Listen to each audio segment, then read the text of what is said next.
Hey everybody, it's Richard RMAutodiag, and what we've got here is from the Vpecker review. Everyone's been asking about a lot of different cars. The Vpecker review does have about 10 different vehicles on there. So what I've done is I'm splitting it up into 10 different videos, and I'll put them all out, one for each vehicle, so you can watch each vehicle separately. If you want to check out the review, I'll put a card above, and you can see the full review, which obviously goes through the software and everything else about it. So yeah, thanks for watching, and here's the review.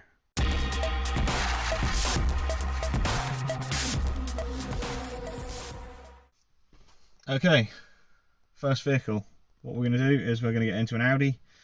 This is an Audi A4. It's the B8 platform, and it's a 2009. So click on the Audi button. You've got automatic detect, manual, all systems, and service reset. So let's go auto detect, and it's giving us a VIN. Go forward. Yep, 2008 on A4. It is a 2009 model. It's a estate, and it's an 1800 petrol, and it's that one. So we've got the odd spelling mistake. That's pretty cool.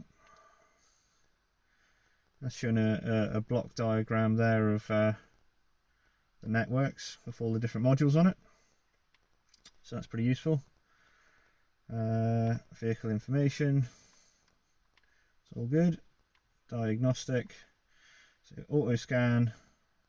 Can vehicle scan, which is 2005 on, or select control unit. So let's see what the quick scan is, see how quick it is.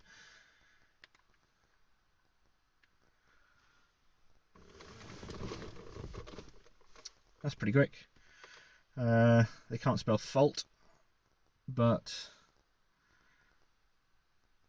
it did go in there pretty quick, and it's given us a whole list of different modules to go into. So let's try for the engine. It's pretty quick, to be fair. It's not too bad. Read ECU information, giving us all our part numbers, engine code, all that good stuff. Let's go back out of there. Fault code reading. Yeah, so it does pick up fault codes. So we've got lost communication with HAVAC control module. And I was wondering what this little thing was here, but by the looks of it, freeze. I'm going for freeze frame data. Yeah. So it does, so it gives you the mileage and the time and when it was logged. So that's all good. Pretty useful. Data stream.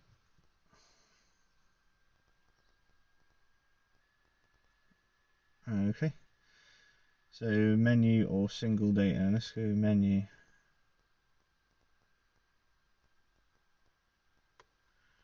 So we've got plenty of stuff here.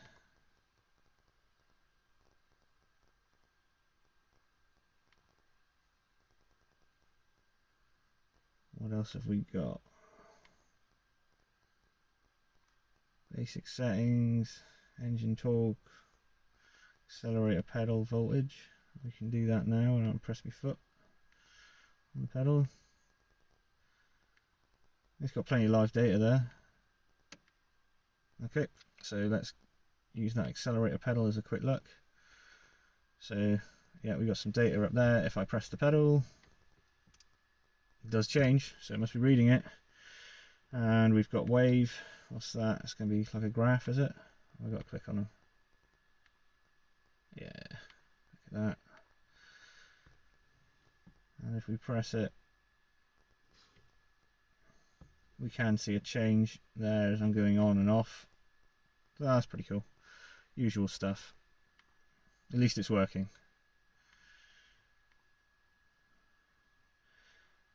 Action test. So we have choices on, I guess that's cutting injectors, intake manifold control. So we've got all the quite a few active tests there. We won't go into all of them. Secure access and coding, I'm imagining. Yeah, so if you want to change all them, you're gonna have to know what you're doing. Secure access, yep, we don't have any of this coding stuff, so we're not going to touch that. Basic settings, so yeah, we've got a set of basic settings, so we can do stuff. We can test knock sensors, catalytic converter test, check valve on the evap, and adaptions not supported, so no adaptions. So we do have a good selection there on the engine.